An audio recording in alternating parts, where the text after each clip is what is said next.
Welcome to కై TV media.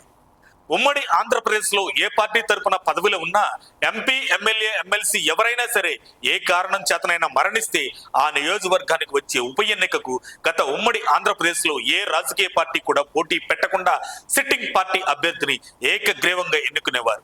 ఈ మేరకు అధికార ప్రతిపక్ష పార్టీలన్నీ ఒకే మాట మీద ఉండి సహకరించుకునేవాళ్ళు. ఈ విధంగా ఏకగ్రీవంగా ఎన్నికైన వారు ఎక్కువగా వారి కుటుంబ సభ్యులే ఉండేది.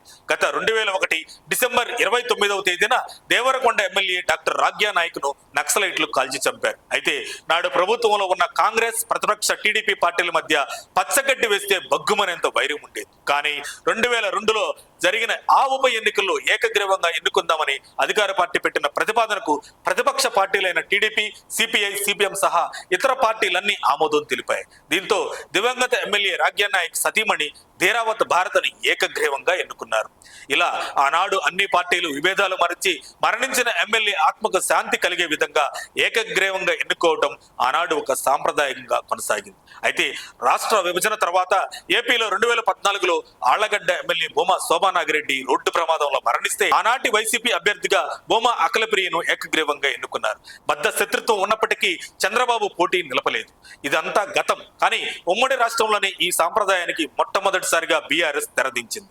వైఎస్ఆర్ సీఎంగా ఉన్న ఆ టైంలో 2007 డిసెంబర్ 28న ఖైరతాబాద్ ఎమ్మెల్యే పి జనార్దన్ రెడ్డి గుండెపోటుతో మరణించగా ఆ స్థానానికి జరిగిన ఉప ఎన్నికలో పీజీఆర్ కుమారుడు విష్ణువర్ధన్ రెడ్డిని ఏకగ్రీవంగా ఎన్నుకోవడానికి సహకరించాలని అధికార కాంగ్రెస్, నాటి ప్రధాన ప్రతిపక్షమైన టీడీపీ, ఇతర పక్షాలైన పార్టీలన్నింటినీ కోరగా ఆ పార్టీలన్నీ ఏకగ్రీవానికి అంగీకరించాయి. కానీ గులాబీ బాస్ కేసీఆర్ ఎందుకు సస్యమేరా అన్నారు. రాజకీయాల్లో వారసత్వాలు ఎందుకు, సానుభూతులేమిటి, పోరాడి గెలవాలంటూ ఆ ఉప ఎన్నికలో బీఆర్ఎస్ అభ్యర్థిని పోటీకి దింపాడు. దీంతో విష్ణువర్ధన్ రెడ్డి గెలుపు లాంఛనమే అయినప్పటికీ పోటీ అనివార్యమైంది. ఆ తర్వాత తెలంగాణలో ఏ కారణం చేత ఉప ఎన్నిక వచ్చినా పోటీ అనివార్యమైంది. గత 10 ఏళ్లలో బీఆర్ఎస్ అధికారంలో ఉండగా జరిగిన అన్ని ఉప ఎన్నికల్లో పోటీ జరిగింది.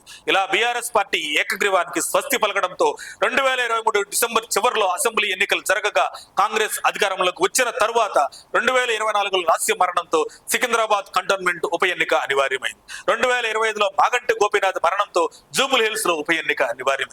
ఈ 2 బీఆర్ఎస్ సిట్టింగ్ ఎమ్మెల్యేల మరణంతో జరిగిన ఉప ఎన్నికల్లో కాంగ్రెస్ ఈ 2 స్థానాలని కైవసం చేసుకుంది. దీంతో చేజేతులారా తన 2 సిట్టింగ్ స్థానాలను కోల్పోవలసి వచ్చిందని రాజకీయ విశ్లేషకులు చెబుతున్నారు. ఇదే ఏకగ్రీవ సంప్రదాయాన్ని కొనసాగిస్తే కాంగ్రెస్ పార్టీ ఈ 2 స్థానాలకు బీఆర్ఎస్ కు ఏకగ్రీవంగా వదిలేసేవారని చెబుతున్నారు. ఇదంతా కేసీఆర్ అధికార మదంతో గతంలో చేసిన తప్పే తనకు ఇప్పుడు బెడిసి కొడుతుందన్న చర్చ రాజకీయ వర్గాల్లో జరుగుతుంది.